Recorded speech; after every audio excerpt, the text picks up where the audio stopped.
बिहार की स्वर कोकिला पद्म विभूषण शारदा सिन्हा के निधन के बाद बिहार ही नहीं पूरे देश में शोक की लहर है। मैथिली से लेकर भोजपुरी भाषा भाषी लोग अब इस विषय पर भी चिंतन गहन कर रहे हैं कि स्वर कोकिला शारदा सिन्हा के निधन के बाद बिहार की प्रतिनिधि गायिका कौन होगी। आप देखना शुरू कर चुके हैं सच टॉक्स को। मेरा नाम अनूप नारायण सिंह है। इस खास एपिसोड में हम अपने दर्शकों से ही ये जानने का प्रयास करेंगे कि वो प्रतिनिधि गायिका कौन होगी जो शारदा सिन्हा का स्थान लेगी। हालांकि सवाल यह भी है कि स्वर कोकिला शारदा सिन्हा का स्थान कोई भी गायिका नहीं ले सकती, ये भी सर्वविदित है। पर ऐसे में जब शारदा सिन्हा नहीं है तो बिहार को राष्ट्रीय और अंतर्राष्ट्रीय मंचों पर बिहार के लोक गीतों के माध्यम से अपने मधुर स्वर में कौन प्रेजेंट करेगा, तो नाम भी बताएंगे और उस कलाकार के बारे में भी आपको विस्तार से बताएंगे। ऐसे में पहला नाम आता है भोजपुरी की गायिका कल्पना पटवारी की। कल्पना पटवारी मूल रूप से असम की रहने वाली हैं, पर बिहार से उन्होंने ज़बरदस्त नाता जोड़ लिया है।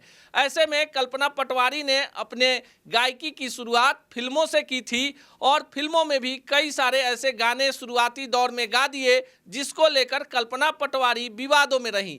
बाद में जब कल्पना पटवारी को इस बात का ज्ञान हुआ तो उन्होंने फिल्मों में आइटम सॉन्ग गाना बंद कर दिया। कल्पना पटवारी ने भिखारी ठाकुर को लेकर जो बड़ा काम किया उसके लिए कल्पना पटवारी का नाम लंबे वक्त तक याद रखा जाएगा। कल्पना पटवारी ने भिखारी ठाकुर को ही नहीं बल्कि हनुमान पाठा, विद्यापति और भोजपुरी अंगिका मगही के कई सारे ऐसे गीतकारों और गायकों को तलाशा जिनके गीतों को उन्होंने अपने स्वर में पिरोया है।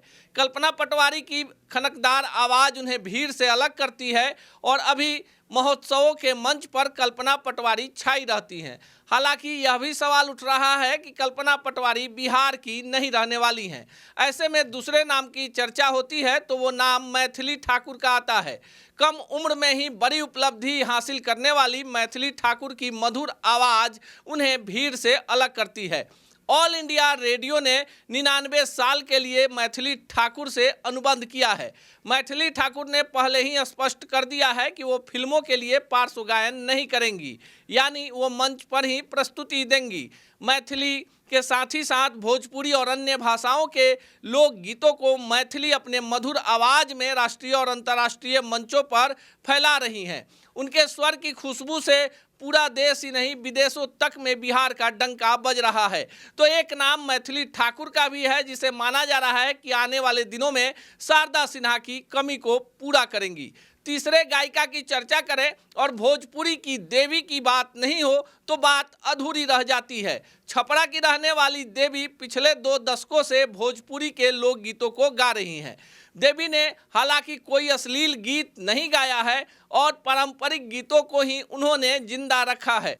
ऐसे में देवी के नाम के भी चर्चा है कि देवी ने भोजपुरी लोकगीतों को एक बड़ी ऊंचाई दी है, तो क्या देवी शारदा सिन्हा का स्थान ले सकती है। 2 और नामों की भी चर्चा कर ही लेते हैं जो खूब चर्चा में है। एक नाम है स्वाति मिश्रा का। स्वाति मिश्रा छपरा की रहने वाली हैं और राम आएंगे तो अंगना बहारूंगी गाकर चर्चा में आई हैं।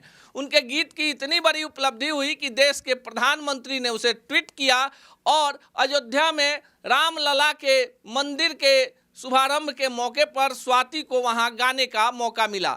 ऐसे में भक्ति गीतों के माध्यम से बिहार का नाम रोशन कर रही स्वाति मिश्रा चौथी दावेदार हैं जो शारदा सिन्हा की जगह पर आना चाहती हैं और दर्शक भी चाहते हैं।